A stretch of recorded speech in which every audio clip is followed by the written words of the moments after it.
সুপ্রিয় দর্শক, জনতন্ত্রে গণতন্ত্রে আপনাদের স্বাগত জানাচ্ছি। আমি আনোয়ার সাদি। আজ আমাদের আমন্ত্রিত অতিথি দুজন সিনিয়র রাজনীতিবিদ, বাংলাদেশের ইতিহাস যাদের চোখের সামনে গড়ে উঠেছে, বাংলাদেশের ইতিহাসের সঙ্গে যাদের নাম জড়িয়ে রয়েছে, বাংলাদেশের রাজনীতির এই যে বিকাশ তাতে তাদের অবদান আছে এবং বাংলাদেশের রাজনীতিতে তারা দুজনই পরিচিত মুখ। আমাদের সঙ্গে রয়েছেন জাতীয় সমাজতান্ত্রিক দল জাসদের সভাপতি জনাব হাসানুল হক ইনু এমপি। আমাদের সঙ্গে রয়েছেন বাংলাদেশের কমিউনিস্ট পার্টি সিপিবির সভাপতি জনাব মুজাহিদুল ইসলাম সেলিম। আপনাদের স্বাগত জানাচ্ছি। জনাব মুজাহিদুল ইসলাম সেলিম, আপনাকে বেশ অনেকদিন পরে দেখলাম। আপনি এখন টক শোতে খুব একটা যান না। কি মনে হচ্ছে আপনার, দেশের রাজনৈতিক পরিস্থিতি এখন কেমন চলছে?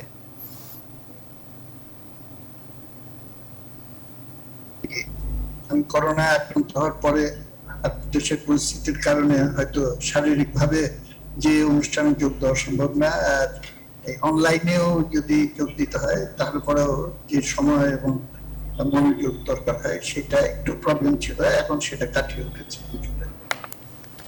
জানতে চেয়েছেন দেশের অবস্থা সম্পর্কে, এগুলো সম্পর্কে। দেশের অবস্থা সম্পর্কে প্রথমে আমি খালি সবার দৃষ্টি আকর্ষণ করে বলতে চাই যে আমাদের দেশ সম্পর্কে আলোচনা করার আগে আমাদের দেশ পৃথিবীরই একটা অংশ। আমাদের নিজেদেরকে প্রশ্ন করতে হবে যে আমরা এই ধরিত্রীকে যদি রক্ষা করতে না পারি তাহলে আমাদের দেশের ভালো মন্দ নিয়ে আলোচনা করা, চিন্তা করার তো কোনো অবকাশ নেই। কথাটা বললাম এই কারণে যে গতকাল জাতিসংঘের পক্ষ থেকে একটা রেড ওয়ার্নিং জারি করা হয়েছে যে আমাদের পরিবেশ, প্রকৃতি এবং প্রাণ সম্পদ এটা এমন একটা বিপর্যয়ের ভিতরে ইতিমধ্যে চলে গেছে যে সম্ভবত অনেক অনেক ক্ষেত্রে সেখান থেকে পুনরুদ্ধার করা ইতিমধ্যেই অসম্ভব হয়ে গেছে। এবং যে তাপমাত্রা বৃদ্ধি এবং পরিবেশ দূষণ নানাবিধ কারণে একটা বিজ্ঞানসম্মত হিসাবপত্র করেই তারা দেখিয়েছে যে এটা যদি চলতে থাকে তারপরে, যেমন একটা খালি আমি বলি, আলট্রাভায়োলেট রেডিয়েশন যে ঢুকে সেটাকে বন্ধ করে দেয় হলো আমাদের যে আবরণটা থাকে হ্যাঁ ওজোন স্তর, এবং সেটা নর্থ পোল সাউথ পোলে এত দুর্বল হয়ে গেছে যে চতুর্দিক থেকে আলট্রাভায়োলেট রেডিয়েশন এসে সেই তাপটা পৃথিবীতে জমা হচ্ছে আর বেরোতে পারছে না, উত্তাপ বেড়ে যাচ্ছে। এবং এই শিল্পায়ন শুরু হওয়ার আগে আমাদের পৃথিবীর তাপমাত্রা যা ছিল সেটা ইতিমধ্যে 1.1 ডিগ্রি সেলসিয়াস এটা বৃদ্ধি হয়ে গেছে। এবং তাদের আশঙ্কা যে এইখান থেকে এটা হওয়ার ফলে কত ক্ষেত্রে আমাদের আর ফিরে যাওয়ার কোনো স্কোপ নেই। আর এটা যদি 1.5 ডিগ্রি এই লেভেল পর্যন্ত চলে যেতে পারে তাহলে পরে যেটাকে আণবিক বিজ্ঞানের ভাষায় বলে ক্রিটিক্যাল লেভেল, এবং ক্রিটিক্যাল লেভেলটা অতিক্রম করলে একটা চেইন রিয়াকশন শুরু হয়ে যায় এবং আপনি এইখান দিয়ে সমাধান করতে গেলে পরে আরেক দিক দিয়ে এটা বের হবে। আমরা কিন্তু সেরকম একটা আত্মঘাতী জায়গার ভিতরে বিশ্ব সভ্যতাকে নিয়ে যাচ্ছি। এইটা আমাদের সমস্ত বিশ্ব পরিমণ্ডলে একটা বড় ব্যাপার এবং সেখানে বাংলাদেশেরও অনেক কিছু করার আছে, কিন্তু প্রধানত উন্নত দেশগুলো এবং অর্থনীতিগুলো তাদের করণীয়। দ্বিতীয়ত বিশ্ব পরিপ্রেক্ষিতটা বাংলাদেশে এসে পড়ছে আরেকটা বড় কারণে, সেটা হলো সম্প্রতি যে করোনা প্যান্ডামিক, কোভিড-19 প্যান্ডামিক, এটা সায়েন্টিফিক ভাষায় বলা হচ্ছে। এটা প্রায় 2 বছরের কাছাকাছি, 1.5 বছর পার হয়ে এখন 2 বছরের দিকে ধাবিত হচ্ছে। এখনো এটা নিরসনের কোনো সম্ভাবনা আমরা দেখতে পাচ্ছি না। এবং এটা এমন একটা আক্রমণ, যে আক্রমণ থেকে আলাদা করে কোনো দেশ নিজেকে রক্ষা করতে পারবে না। সেটা বাংলাদেশ হোক, আর আমেরিকা হোক, আর চীন হোক, বা নিউজিল্যান্ড হোক, কেননা বিশ্বব্যাপী বিশ্বায়ন এমন জায়গায় চলে গেছে এবং মানুষ এক জায়গা থেকে আরেক জায়গায় যাতায়াত করে, আপনি ঠেকাবেন কিভাবে? এবং নৌকা করে যাচ্ছে, জাহাজে করে যাচ্ছে, এমনকি এরোপ্লেনের যে চাকা যে ফাঁকাটায় ঢুকে, আপনার তো মনে আছে নিশ্চয়ই, বাংলাদেশেরই 2টা ঘটনা ঘটেছে যে ল্যান্ডিং করার পরে যখন ল্যান্ডিং গিয়ার খোলা হলো দেখা গেল যে ওইখানে মানে ঠান্ডায় জমে থাকা মানুষ এখান থেকে বের হচ্ছে এবং অন্য দেশে যাওয়ার জন্য। তা আপনি এইরকম একটা পরিস্থিতির ভেতরে আপনি কিভাবে এটাকে প্রতিরোধ করবেন? কিন্তু এটা বিশ্বব্যাপী, যেহেতু এটা আমার নিজস্ব মতামত, যেহেতু বিশ্বটা চলছে এখন পুঁজিবাদী উদারনৈতিক অর্থনৈতিক ধারায় তথা বাণিজ্য বাজার ব্যবস্থার ধারায়, সুতরাং মানুষকে রক্ষা করার চেয়ে মুনাফা করাটা আরো বেশি আকর্ষণীয় হয়ে গেছে যারা কর্তৃত্ববান, এবং অর্থনীতি সেই দিকে ধাবিত হয়। এবং এই কারণে যেইভাবে করোনাকে মোকাবেলা করার জন্য বিশ্ব সম্প্রদায় একসঙ্গে নামা উচিত ছিল, সেটা কিন্তু তারা নামতে পারেনি। এমনকি জাতিসংঘের উদ্যোগে যেগুলো ছিল, world health organization, America world health organization থেকে এরকম একটা ক্রিটিক্যাল মোমেন্টে সে নিজের সদস্যপদ প্রত্যাহার করে নিল এবং সমস্ত সাপোর্ট সেখান থেকে উঠিয়ে দিল। এইটা বিশ্ব সভ্যতার পেছনে ছুরিকাঘাত করার এসে পড়ছে বলে আমি মনে করি। যে বিশ্ব পরিস্থিতির কথা আপনি বললেন, বাংলাদেশের জলবায়ু পরিবর্তনের বিরূপ প্রভাব থেকে ঠেকানোর জন্য রাজনৈতিক সদিচ্ছার কিছু প্রমাণ সরকার রাখছে, যেমন তারা জলবায়ু মন্ত্রণালয় নামকরণ করেছে এবং অনেকগুলো ব্যবস্থা নিয়েছে, এবং বাংলাদেশে এখন টিকা এসেছে করোনা ঠেকানোর জন্য। যদিও লকডাউন শিথিল হয়েছে, বাট টানা একটা লকডাউন ছিল। এগুলো নিশ্চয়ই কাজে আসবে, কি মনে করেন আপনি? আমাকে বলছেন? না, জনাব মুজাহিদুল ইসলাম সেলিম। জি, আমি মনে করি যে হোল হ্যান্ডলিং, করোনা সিচুয়েশনের হ্যান্ডলিংটা গভর্নমেন্ট মারাত্মক কতগুলো ভুল করেছে, এবং আমরা সরকারকে বলেছিলাম, এমনকি একেবারে শীর্ষস্থানেও আমরা এটা বলেছিলাম যে আমাদের এটা জনগণের শক্তিকে নির্ভর করে প্রতিরোধটা করা উচিত ছিল এবং জাতির সমস্ত সম্পদকে একত্রিত করা উচিত ছিল। একটা অল পার্টি মিটিং ডেকে একটা অ্যাডভাইজারি কমিটি করে নিয়ে কাজে নামতে হতো। আমরা যদি 1-2 লক্ষ ভলেন্টিয়ার কিছু ভাতা দিয়ে, 7 দিনের ট্রেনিং দিয়ে, শর্ট টার্ম ট্রেনিং দিয়ে হেলথ ওয়ার্কার, হেলথ ভলেন্টিয়ার্স আমরা তৈরি করতাম, সেই গত মাসের মার্চ মাসে এটা করা সম্ভব ছিল এবং উচিত ছিল, তাহলে পরে কিন্তু অনেক ভালো করে আমরা হ্যান্ডেল করতে পারতাম। তারপরে ভ্যাকসিনের কথা আপনি বললেন, ভ্যাকসিন নিয়ে তো টোটাল কেলেঙ্কারি।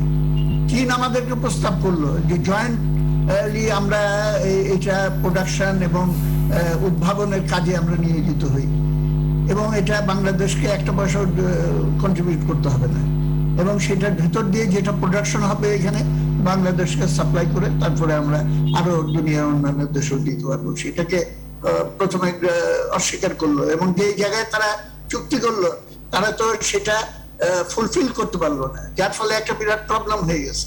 আর এখনকার ফিল্ডের ঘটনা আমাকে শোনেন, একটা ইউনিয়নে 130টা ভ্যাকসিন একদিন দেওয়া হবে, লোক এসে জমা হয়েছে 1,500।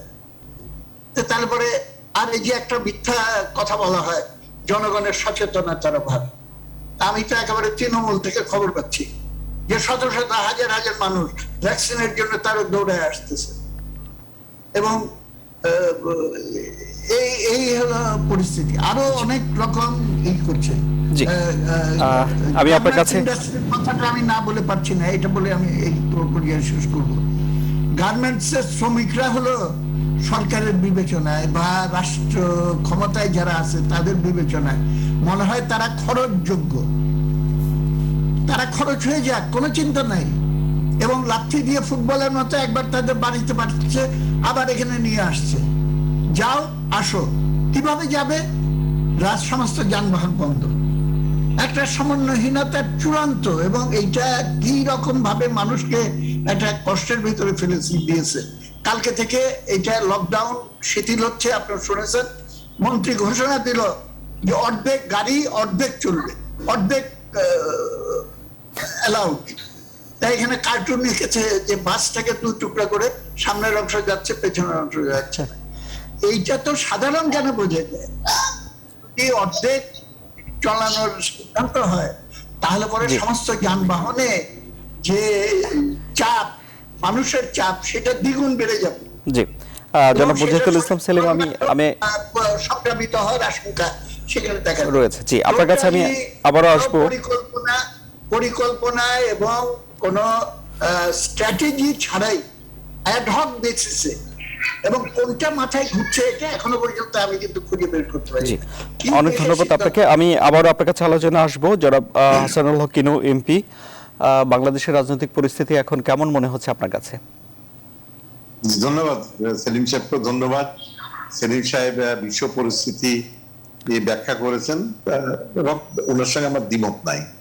জলবায়ু একটা বিশ্ব সমস্যা। একই সঙ্গে সঙ্গে আমি যুক্ত করব যে তথ্য যোগাযোগ প্রযুক্তির যে চতুর্থ বিপ্লব আর তৃতীয় বিপ্লব চলছে, শুরু হচ্ছে, এটাও একটা সমস্যা কিন্তু। আর তার সঙ্গে বিশ্বের আরেকটা সমস্যা হচ্ছে জঙ্গি সন্ত্রাসবাদ। তো এর বাইরেও আরেকটা সমস্যা আছে, দারিদ্র এবং লিঙ্গ বৈষম্য।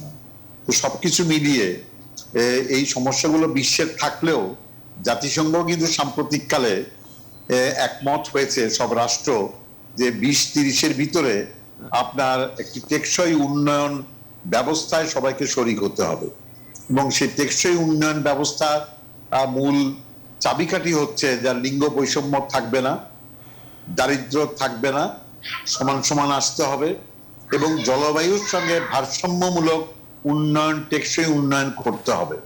অন্য কথাটা বাদই দিলাম। তো যাই হোক, তারপরেও উন্নত বিশ্ব যারা বড় ধনী দেশ, তারা কিন্তু টেকসই উন্নয়ন লক্ষ্যমাত্রার জন্য যে কাজটা করা দরকার, জলবায়ুর সঙ্গে সম্পর্ক রেখে, সমন্বয় রেখে একটি উন্নয়ন ব্যবস্থা চালু করার জন্য, মানে দূষিত গ্যাস নির্গমনের হারটা কমিয়ে আনার জন্য যে কাজ, সেটা এখন পর্যন্ত আশানুরূপ নয়। এটা 22 সাল, 8 বছর সামনে আছে। আমি এই প্রশ্নে এর বেশি না যে দেশের দিকে যে সেলিম সাহেব যে কথা বলেছে, আমি প্রথমেই বলে রাখি যে আমি কিন্তু 14 দলের একজন কর্মী এবং সরকারের অংশীদার। এবং আমরা 2004 সন থেকে আওয়ামী লীগ, শেখ হাসিনা এবং অপরাপর 14 দল এবং মহাজোটকে নিয়ে আমরা একসঙ্গে রাজনীতি করছি কিন্তু, এবং তার ভিত্তিতে একসঙ্গে নির্বাচন করেছি, সরকার গঠন করেছি। এবং এই 12 বছর আমি মন্ত্রী পরিষদে থাকি আর না থাকি, 14 দলের শরিকরা মন্ত্রী পরিষদ থাকুক আর না থাকুক, আমরা সরকারের অংশীদার। এইখানে একটা ভ্রান্ত ধারণা কাজ করছে। ভ্রান্ত ধারণাটা কি? যে সরকার প্রশাসন আর শরিক দলের সম্পর্কটা কি হবে। একটা ভ্রান্ত ধারণা এরকম যে সরকার প্রশাসন এবং শরিক দল একসুরে কথা বলবে, কিন্তু রাজনৈতিক দলের কর্তব্য হচ্ছে, এমনকি আওয়ামী লীগের কর্তব্য হচ্ছে, জাসদের কর্তব্য হচ্ছে যে সরকার প্রশাসনের পরামর্শ দেওয়া, তাদেরকে নিয়ন্ত্রণে রাখা, ভুল ভ্রান্তি করলে সমালোচনা করে শুধরে দেওয়া। সুতরাং সমালোচনা করলে তাতে প্রশাসন এবং সরকারে যারা আছেন তাদের রাগ করার কিছু নাই। সুতরাং বহুত ক্ষেত্রে সমালোচনা সেলিম সাহেবের সমালোচনার সঙ্গে একমত এক হয়ে যাবে। তার মানে এই নয় যে আমি সেলিম সাহেবের রাজনীতি করছি অথবা বিএনপির রাজনীতি করছি। এই কথাটা বলে আমি বলবো যে করোনা যুদ্ধ, এই করোনা যুদ্ধে আমরা যারা সবাই শরিক হয়েছি, সেখানে দুটো বিষয় অত্যন্ত গুরুত্বপূর্ণ।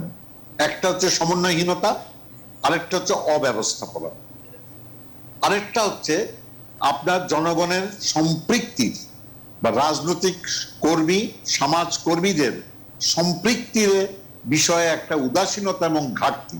এই তিনটি বিষয় আমি মনে করি, যার জন্যে যে কয়জন মানুষ মারা গিয়েছে এর চেয়ে তারও কম মানুষ মারা যেতে পারত। সুতরাং এটা বড়াই করার কোনো বিষয় নাই যে আমেরিকাতে 5 লাখ লোক মারা গিয়েছে, ভারতে 4 লাখ লোক মারা গিয়েছে, আমার এখানে 23,000 মারা যাচ্ছে, সুতরাং আমরা চ্যাম্পিয়ন মানুষ জীবন বাঁচানোর ক্ষেত্রে। সুতরাং একটা লোকও যদি কম মারা যায়, সেটাই আমার লক্ষ্য হওয়া উচিত। আমি এটাই বলেছি। আর সর্বশেষ কথা, কালকে একটা যে কথা বলেছে, শ্রমিক নেতারা কথা বলেছে, মালিক পক্ষ কথা বলেছে, এটা পাগলামির একটা শেষ থাকা উচিত। আপনি সেতু মন্ত্রী বলছে যে আমি জানি না কেন এই ঘোষণা আসলো। সেতু মন্ত্রী জানে না যোগাযোগ পরিবহন ব্যবস্থা কিভাবে চলবে, এবং সেখানে অংশীজন যারা আছেন, শ্রমিক পক্ষ, মালিক পক্ষ, তাদের সঙ্গে আলোচনা নাই। আপনি ঘোষণা করে দিলেন চট করে যে অর্ধেক বাস চলবে, অর্ধেক বাস চলবে না। কত হাজার বাস আছে জানেন আপনারা?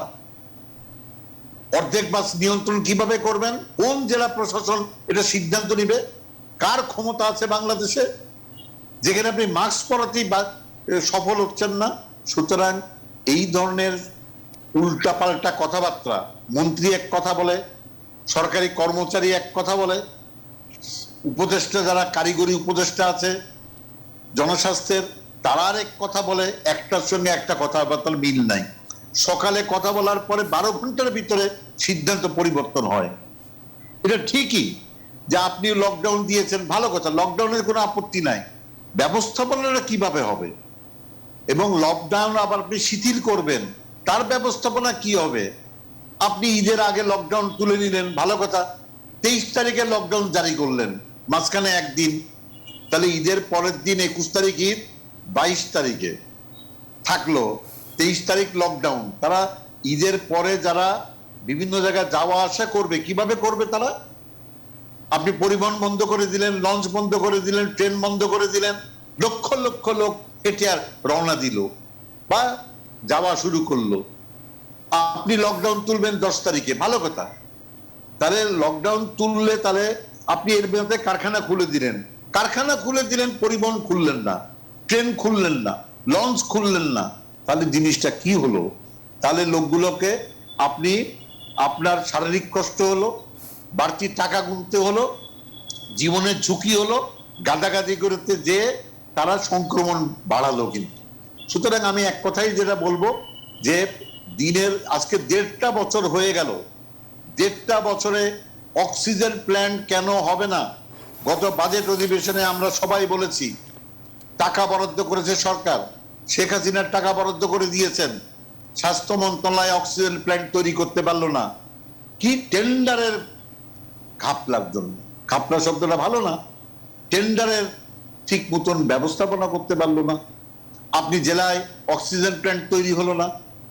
আপনি এর একটা লোক যদি অক্সিজেনে মরে যেয়ে থাকে অক্সিজেন না পাওয়ার কারণে, তার দায় তাহলে আমার উপরে বর্তায়, আমি সরকারে আছি, সরকারের অংশীজন, সেই লজ্জা নিয়েই কথা বলছি আমি। সুতরাং অক্সিজেন প্ল্যান্ট হলো না, প্ল্যান্ট যারা করলো না তারা তো মানুষকে হত্যা করলো। তাহলে এই হত্যাকারীদেরকে গ্রেপ্তার করা হলো না কেন? হত্যাকারীদেরকে চাকরি থেকে বরখাস্ত করা হলো না কেন? আমি ওএসডিতে বিশ্বাস করি না। গাফিলতি করলে সাজা ভোগ করতে হবে তাকে, কারাগারে গেল না কেন?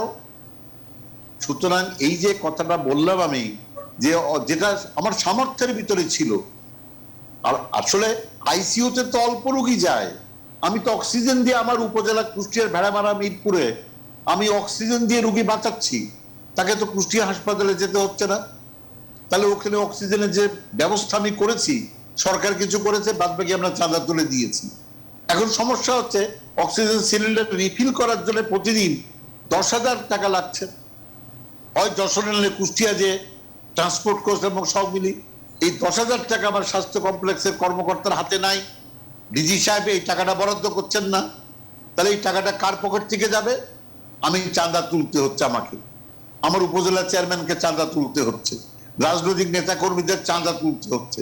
চাঁদা তুলে আমি কদিন চালাবো আমি? সরকার তো টাকার অভাব নাই।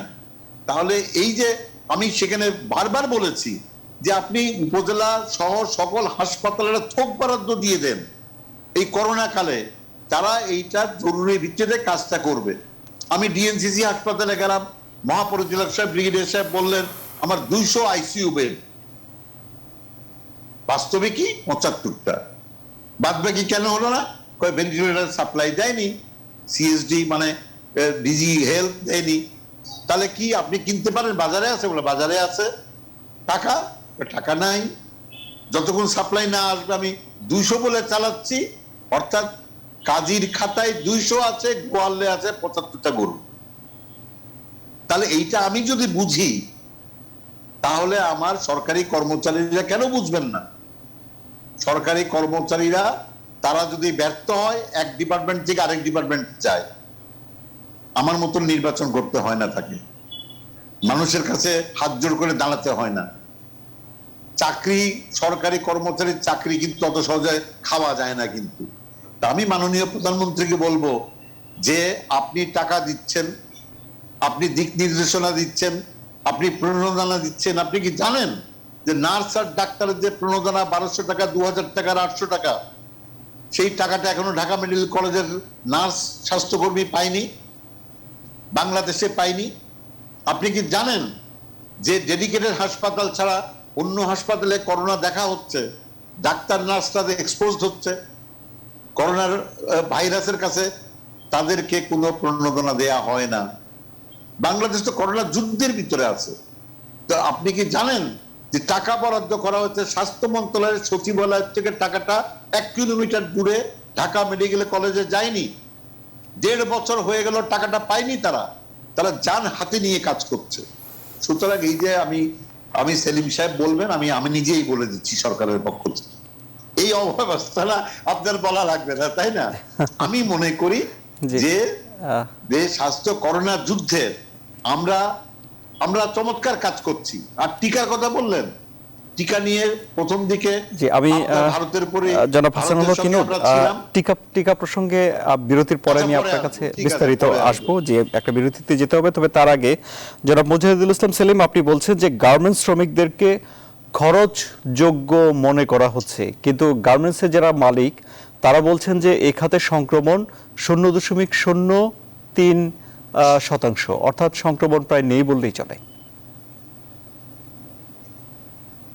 আপনি একটু নিজেকে আনমিউট করে নিন কাইন্ডলি। আপনি একটু নিজেকে কাইন্ডলি আনমিউট করে নিন, আমরা আপনাকে শুনতে পাচ্ছি না। মিউট করেছি। হ্যাঁ, আমি এখন মিউট হয়েছে, আশা করি শোনা যাচ্ছে। জি বলুন। সরকারি বা বিভিন্ন কর্তৃপক্ষ যেসব তথ্য দেয় সেটার উপর মানুষ বিশ্বাস করতে পারে না। তৃণমূলে বাস্তবে কি হচ্ছে আমি উপজেলাগুলো সম্পর্কে জানি। এক এক উপজেলায় বলা আছে যে সপ্তাহে মঙ্গলবার আর বৃহস্পতিবার তোমাদের স্যাম্পল নেওয়া হবে, এবং একটা উপজেলায় তোমার 20 জনের বেশি স্যাম্পল নেওয়া হবে না। তারপরে সেটা পাঠানো হবে জেলার সদরে, বা সব জেলায়ও সেটা পরীক্ষাগার নেই। সুতরাং আপনি যে মৃত্যু ঘটছে সেটা যে করোনাতে ঘটছে না কিসে ঘটছে এইটা সঠিকভাবে নির্ণয় করার তো সুযোগ নেই। এমনকি আমাদের অতি শ্রদ্ধেয় কি বলে ডক্টর আনিসুজ্জামান, তিনি তার মৃত্যু হওয়ার পরে জানা গেল যে তার করোনা হয়েছে। তো তার ক্ষেত্রে যদি এরকম হয় তাহলে অজস্র মৃত্যু, সেগুলো হয়তো করোনাতে হচ্ছে, সেটা শনাক্ত করা হচ্ছে না। আমি এটা ঘরে ঘরে এখন সেকেন্ড ওয়েভ যেটা চলছে এখন, ডেল্টা ভ্যারিয়েন্ট, সেটা দেখা যাচ্ছে যে ঘরে ঘরে ঘরে ঘরে এটা একটু মাইল্ড সিমটম হতে পারে, কিন্তু সেটার প্রকোপ আরো ক্রমাগত হয়ে বৃদ্ধি পাচ্ছে বলে কিন্তু দেখা যাচ্ছে। এবং এটা জনাব হাসানুল্লাহ কিনু তো বেশ জোরালো কণ্ঠেই তিনি সরকারের ত্রুটি বিচ্যুতি কিছু উল্লেখ করেছেন। কিন্তু হয়তো বিরতির পরে এই আলোচনাটাই আমাদের যাওয়ার সুযোগ হবে যে এই যে বিশৃঙ্খলা, দায়িত্বহীনতা, অবহেলা, যে কথাগুলো বললেন, এগুলো কি আকস্মিক? এবং আমলাতন্ত্র যেভাবে ঠিক করে, একটা ভাইরোলজিস্ট যেভাবে অ্যাডভাইস দিতে পারবে, একজন ট্রেন ডক্টর যেভাবে পরামর্শ দিতে পারবে, আমাদের জুওলজি পাস করা বা ভূগোলে মাস্টার্স করা সিএসপি অফিসার, তিনি কি একইভাবে কখন কোনটা কি ব্যবস্থা নেওয়া উচিত সেটা করতে পারবে? ওর জন্য আমরা বলেছিলাম বিশেষজ্ঞ কমিটির উপরে নির্ভর করে। বিশেষজ্ঞ কমিটি করা হয়েছে এবং এটা পত্রিকায় এসেছে যে তারা যে অ্যাডভাইস করেছে সেই অ্যাডভাইস গুলো কিন্তু শুনেনি। এইটার সঙ্গে কিন্তু রাজনীতি জড়িত, এবং রাজনীতির মূল সমস্যাটা ইনু ভাই হয়তো এগ্রি করবেন কি করবেন না আমি জানি না, যে জনগণের জনসমর্থনের উপরে ভিত্তি করে তো এই সরকার চলছে না। কিন্তু ক্ষমতায় থাকতে হবে, না থাকলে political problem, personal problem. Awami লীগের সাধারণ সম্পাদকের ভাষায় যে না জিতলে গাট্টি বচকা রেডি করে রাখবা, কিন্তু পার হয়ে অন্য দেশে চলে যেতে হবে। সুতরাং বাঘের কাঁধে চড়া গিয়েছে, কিন্তু এখান থেকে নামা তো খুব কঠিন, এবং মামলা মকদ্দমা হয়ে যাবে, অপকর্মের সমস্ত কিছু এটা এসে এক জায়গায় পড়েছে। তো ক্ষমতায় থাকতে হলে কার উপরে নির্ভর করে? জনতার উপরে যদি নির্ভর না করে ক্ষমতায় থাকতে হয়, তাহলে এটা নির্ভর করতে হচ্ছে সামরিক বেসামরিক আমলাতন্ত্রের। জি, অনেক অনেক এবং তারা ধন্যবাদ। আজকে নিয়ন্ত্রণ। জি, একটা বিরতি নিতে। পার্লামেন্টে আপনারা দেখেছেন, এটা বলে আমি শেষ করব, জি পার্লামেন্টে একটা আলোচনা উঠেছে যে সচিব এবং ব্যুরোক্রেটসরা আমাদের উপরে কেন তাদেরকে প্লেস করা হচ্ছে। আমি সবিনয় ভাইকে বলতে চাই, গলাটা বেয়াদবি দিবেন না আর কি, যে যখন নাকি আগের দিন ভোট হয়ে গেল 30 তারিখেরটা আগের দিন রাতে, কিংবা বিনা প্রতিদ্বন্দ্বিতা 154 জন জয়লাভ করলো, তখন কি আপনার মনে ছিল না ওই কাজটা তো করিয়েছিল আমলাতন্ত্রকে দিয়ে? তখন কি মনে ছিল না যে জনপ্রতিনিধিদের সম্মান মর্যাদা আজকে ছিনতাই হয়ে যাচ্ছে আমলাতন্ত্রের কাছে? এবং এইভাবে আমরা এনজিও ইত্যাদিকে অভিযুক্ত করি যে ডিপলিটিক্যালাইজেশন, বিরাজনীতিকরণ। আমি তো দেখছি বিএনপি তো বটেই, জিয়াউর রহমান বলেছিল যে I will make politics difficult for politicians. এখন আমি তো দেখি এই সরকার পলিটিক্সকে নির্বাসিত করে এবং দল হয়ে গেছে এখন আমলাতন্ত্রদের এবং ব্যবসায়ীদের, তারা দখল করে নিয়েছে এবং রাষ্ট্র পরিচালিত হচ্ছে তাদের দ্বারা। তো এইখানে আমাদের গোটা পলিটিক্যাল সিস্টেম এবং যেটা নির্ভর করে আমাদের ইকোনমিক সিস্টেমের উপরে, সেইটার ভিতরে যে মৌলিক গলদ, সেইটারই অভিব্যক্তি হিসেবে আমরা জনাব মুজাহিদুল ইসলাম সেলিম, একটা বিরতি নেই। গণবিরোধী যে পদক্ষেপগুলো সরকার নিচ্ছে, দায়িত্বহীন পদক্ষেপ নিচ্ছে, সেগুলো আমরা কিন্তু দেখতে পাচ্ছি। একটা বিরতি নেই, বিরতি থেকে ফিরে এসে আমরা এই আলোচনা এগিয়ে নেব। আমাদের সঙ্গে থাকুন সুপ্রিয় দর্শক।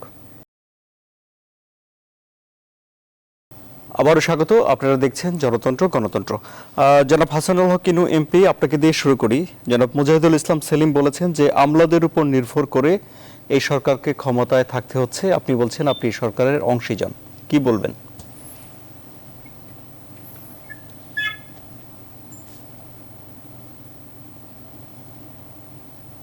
জনাব ইনো, আপনি কি শুনতে পাচ্ছেন?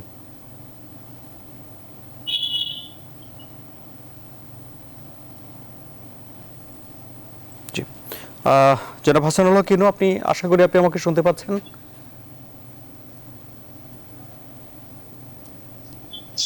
আমি আপনাকে দিয়ে শুরু করতে চাই আমাদের এই পর্ব। জি, জনাব হাসানুল হক কিনু, আপনি আমাকে শুনতে পাচ্ছেন? আমি আশা করি আপনি কি আমাকে শুনতে পাচ্ছেন?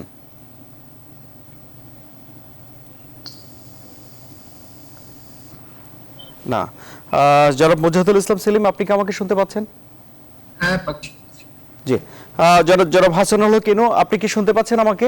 হ্যাঁ, আপনাকে শুনছি। আমার কথা শুনছেন? জি, জি, আপনি বলুন। বলছেন যে আপনি এই সরকারের অংশীজন, এবং জনাব মুজাহিদুল ইসলাম সেলিম বলছেন যে আমলাদের উপর নির্ভর করে ক্ষমতায় থাকতে হচ্ছে এই সরকারকে। কি বলবেন আপনি?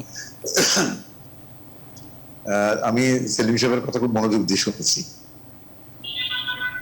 শেখ হাসিনার সরকার, 14 দলীয় জোটের সরকার, মহাজোটের সরকার কিন্তু আমলাদের উপর নির্ভর করে ক্ষমতায় নাই। আমি কয়েকটা ছোট্ট উদাহরণ দিচ্ছি। এটা রাজনৈতিক সরকার এবং রাজনৈতিক ভাবেই দেশ পরিচালনা করা হচ্ছে।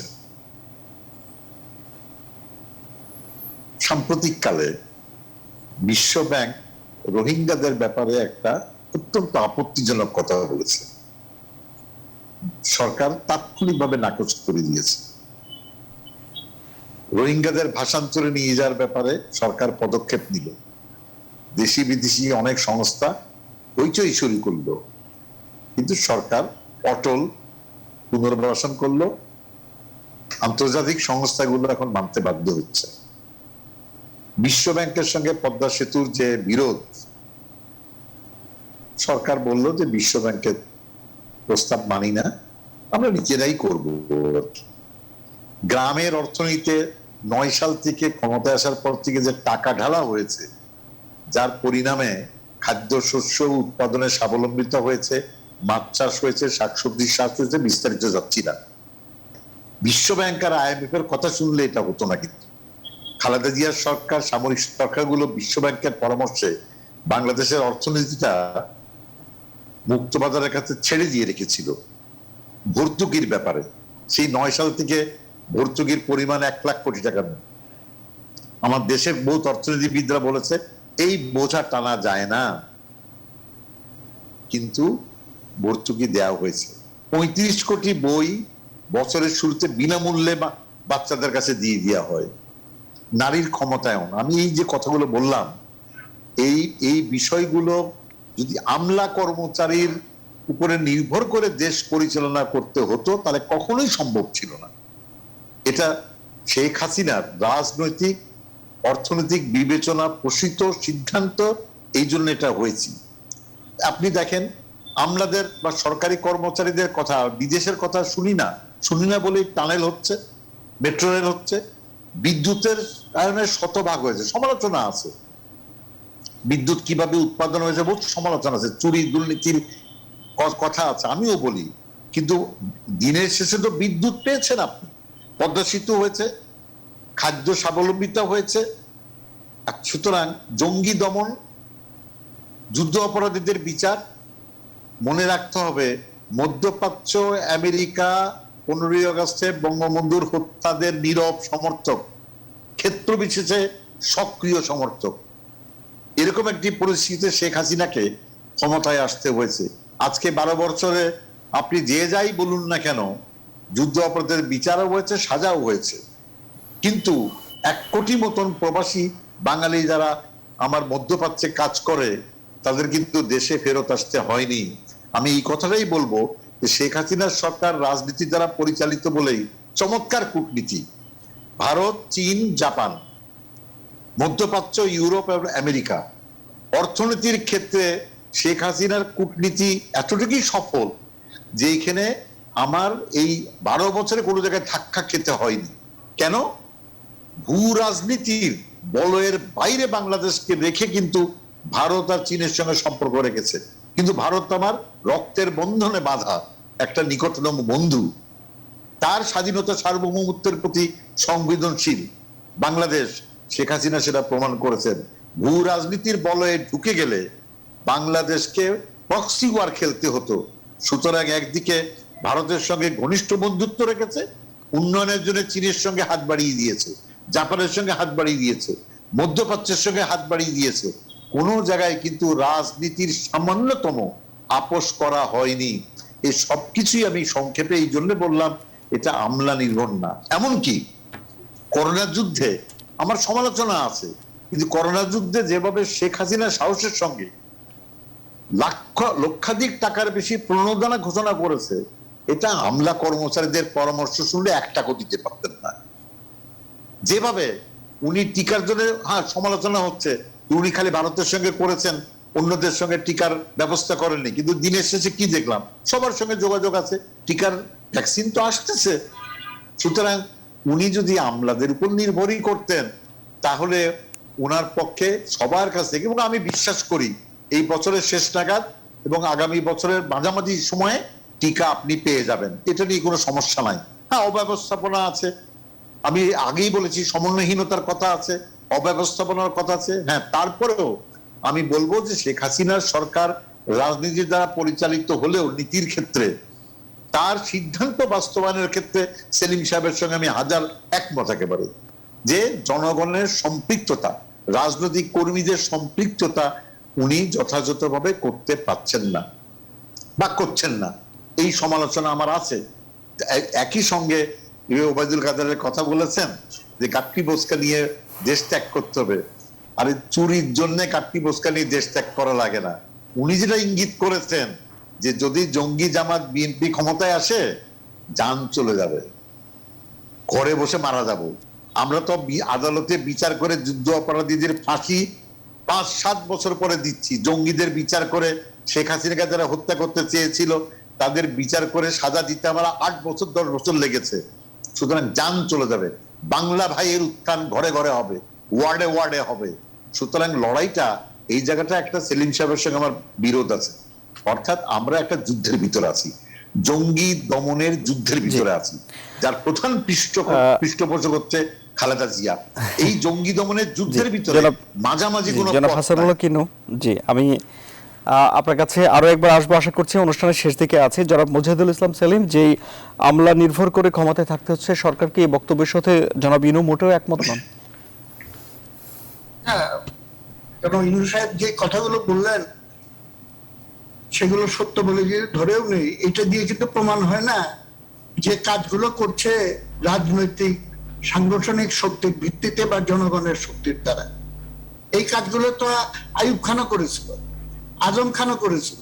আমরা তখন স্কুলে পড়তাম, দুপুরবেলা খাবার জন্য আমাদের লুচি ভাজি একটা করে ডিম এগুলো সরবরাহ করে। আজম খান খুব পপুলার ছিল, ইনোভাইট, এটা ভুলে যাওয়া উচিত না।